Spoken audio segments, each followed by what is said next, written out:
So, dear students, today our topic is about galvanic cells, which we also call the Voltaic cells. So, first we define the galvanic cell. It is basically electrochemical cells that convert the chemical energy into electrical energy through the spontaneous redox reactions. So it's mean that these voltaic cells or the galvanic cells work on the principle of conversion of the chemical energy into the electrical energy with the help of some redox reactions. So now we discuss what are the galvanic cells and what are the components in the galvanic cells. So the first component in the galvanic cell is the anode. So anode can be defined as those electrodes where the oxidation occur. For example, oxidation is the process of the loss of the electrons. The second component is the cathode. So it is the electrode where the reduction occur. So reductions mean the gain of the electrons. So the third component in the galvanic cell is the electrolyte. Basically, electrolyte is the solution which containing some ions that help for conductivity of the electricity. So for the formation of these galvanic cells, a solutions have been prepared that consist of some of the ions which conduct the electricity.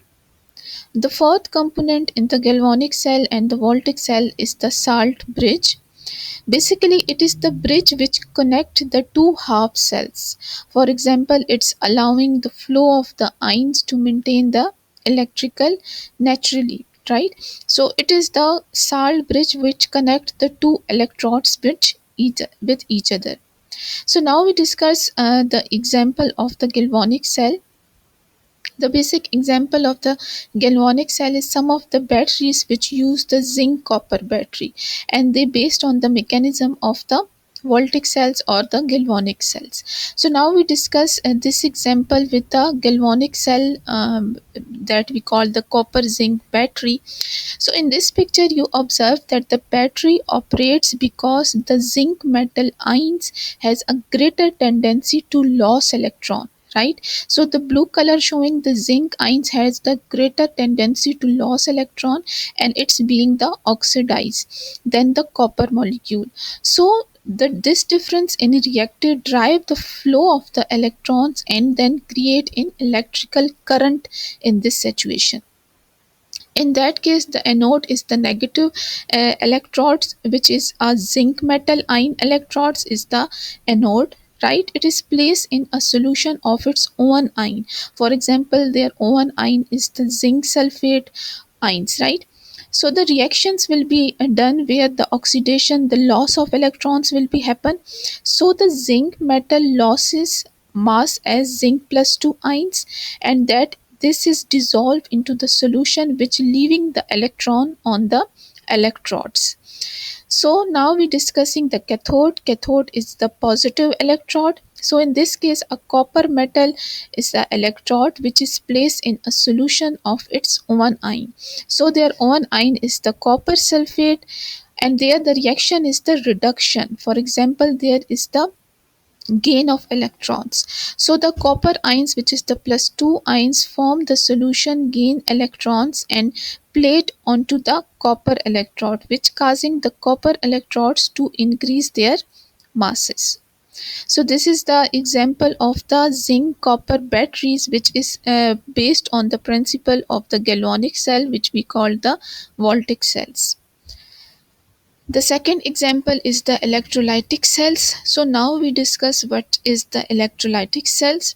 So these cells are basically the electrochemical cells, right? Which has been used electrical energy to drive non-spontaneous redox reaction. So it's mean there is the energy conversion, and electrolytic cells convert the electrical energy, which is basically supplied by an external sources, like there may be a battery or DC sources, into the chemical energy. So this is the little bit difference between the electrolytic cells and the galvanic cell.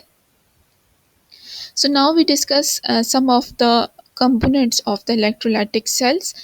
So the basic component is based on the polarity. For example, in this picture you also observe that there is the external voltage sources determine the polarity of the electrodes in an electrolytic cells, right?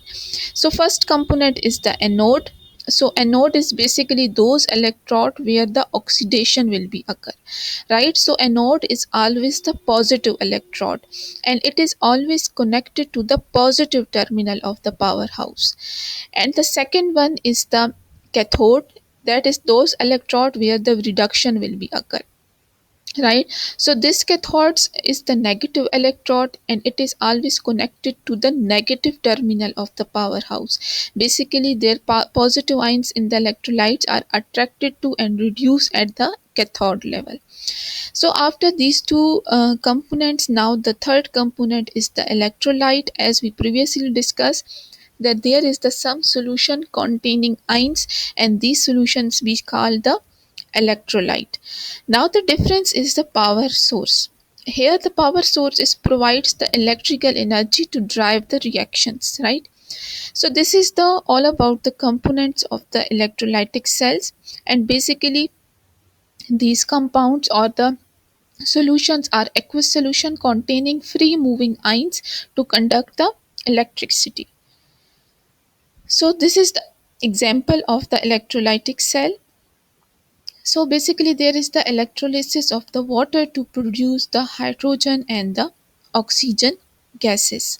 So this we discuss with the example of this diagram. Here we can observe that this is the electrolysis of the water, where two of the electrolytes are present. The first is the cathode and the another one is the anode, and there the overall reaction is the breakdown of the water. So when the breakdown of the water will be happen, it create the two molecule of the hydrogen and oxygen atom with the power supply of the DC or the some battery sources. So this is the electrolysis of the water molecule.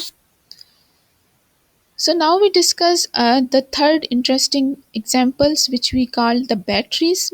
So batteries are basically those devices that store the chemical energy, and then it convert into the electrical energy on the demand. So there is different types of the batteries, right? So first we discuss what is the primary battery. So primary battery are those battery which are disposable batteries that cannot be recharged. For example, there is some of the alkaline batteries in our daily uses. So these are the examples of the primary battery which we can easily dispose during our after the uses. The second example is the secondary battery. Basically this is the battery which is rechargeable battery. For example, a lithium ion batteries that have been used in a home, like the UPS battery. So these are the rechargeable battery and we can easily use them. So now we can differentiate between these two batteries. The first one is the primary battery. So here you can observe that in the primary battery, this is the non-rechargeable primary batteries are designed for single use, because once the chemical reaction are depleted, the battery cannot be effectively recharged and must be discarded, right? So this is the example of the primary battery. Now on the other hand, the secondary batteries are designed for multiple uses and can be recharged by applying an external electrical current which reserve the chemical reactions. So we can use again and again these secondary batteries for different purpose in our daily life. So now we discuss what is the corrosion. So basically corrosion can be defined as the gradual degradation of material, typically metals, due to the chemical reactions with their environment. So when metal will react with the environment, so it will gradually degrade the material. So it work on the principle of electrochemical reactions. For example, there will be the oxidation and reduction reactions involve the metal and the surrounding substances. So now in that case, the surrounding substances may be the water, the oxygen and the electrolytes. So the example of the corrosion is the rusting of the iron. So now we discuss this example by the basic diagram of the rusting of the iron. So we discuss one by one this diagram, that the key step in the electrochemical mechanism, basically the overall corrosion process involve these mutually dependent steps, right? So the first step in the rusting of the iron is the anode reaction. So here in the upper side you can see that the anode reaction, basically the metal at the anode side give up electrons. They basically give up the electrons and form a metal ion. So in that case the metal ion is the iron, which leading to the material to be lost, right? So this is the first step in the rusting of the iron. Now in the second step there will be the electron flow. Now in that case here you can see on the upper side the electron flow, the liberated electron flow through the metals, right? So the metallic path to the cathodic sides, so it will move toward the cathode side. So electrons move and it move toward the cathode side. So in the third step, here you can see in the corner of this reaction that there will be the cathodic reaction. So in that case at the cathodic side the electrons are consumed by an electron acceptors. The acceptors may be sometimes the oxygen or the hydrogen ions in a reduction reaction, which typically produce the hydroxyl ion in neutral water, right? So other step after the that the fourth step will be the corrosion product formation. Now there will be the product formation. What product? So in that case the metal ion form the anode, move through the electrolytes and react with the hydroxyl ion from the cathode to form the final corrosion product. So the final corrosion product will be the Fe2O3 and H2O. So this is the final corrosion product which causes the rusting of the iron during the reaction. So this is all about the electrochemical reaction which causes the rusting of the iron, and this is known as the corrosion. So now we discuss interesting terminology which we call the electroplating. So electroplating can be defined as a process of depositing a thin layer of metal into a conductive surface using the electrolysis, right?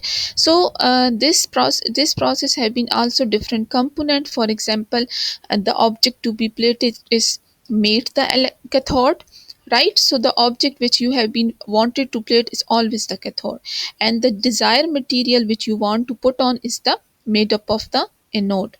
So this is the general principle of the electroplating. So what is the process? It basically depend on the electrolytic solution, and the solution containing some of the ions of the metal to be plated is use. So what is the process? The process is that when a current is passed, so the metal ion from the anodes are reduced and it deposit onto the cathode. So when the current is passed, it's basically all the ions of the anode are reduced down and it is being deposited on the cathode. So what is the example? It is basically the gold plating jewelry is the example of the electroplating. So in this diagram you can easily observe that the gold plating, electroplating utilize in electrolytic cell setups. So in the first step here you can observe that the cathode is the negative electrode and this is the object you want to plate. For example, this object will be the jewelry, some electrical connectors, right? So the negative charge attract the positive gold ion, so they will attract all the positive gold ion toward their cell. Now the second is the anode, which is the positive electrodes. So this is typically a piece of the plating metal, and the plating metal will be the gold or in inert conductors like some of the platinum or stainless steel, etc. So now what will be happen? There will be the electrolytic solution, and this solution we call the plating bath. So this is a liquid which containing dissolved positive charge gold ions. For example, in picture you can observe that there is the dissolved positive charge gold ions, for example, from gold cyanide or gold chloride compounds and other chemicals to control the process. And now this all process is connected with the DC current. In you here in the picture you can see in the upper side there is the DC current power source. So this provide the direct electrical current need to drive the chemical reaction. So this is all about what happened during the electroplating, and which is the example of the gold plating jewelry. So now in the last we can differentiate between the galvanic cell and the electrolytic cell on the basis of different feature. So the first feature is the energy conversion. So in the galvanic cell the energy conversion is always chemical to the electrical, while in the electrical cell the energy conversion is always electrical to the chemical. So second feature is the spontaneously. So galvanic cell is always the spontaneous redox reaction, while the electrolytic cell is always the non-spontaneous redox reaction. So the power sources in the galvanic source cells, no external power sources have been required, while the electrolytic cells require an external power sources. So in the galvanic cell, the anode is always done the oxidation process, and the electrolytic cell, this is the anode always done the oxidation process, while cathode in both cases they done the reduction process. So this is all about some of the interesting features in concept of the physics, like the what is the principle of the galvanic cell, the voltaic cell, electrolytic cell. Some of maybe discuss some of the batteries with respect to their types, and what are the mechanisms of the corrosion and the electroplating. And last, we differentiate between the galvanic cell and the electrolytic cells. So these are all about some of the initial concepts in the physics. Thank you so much.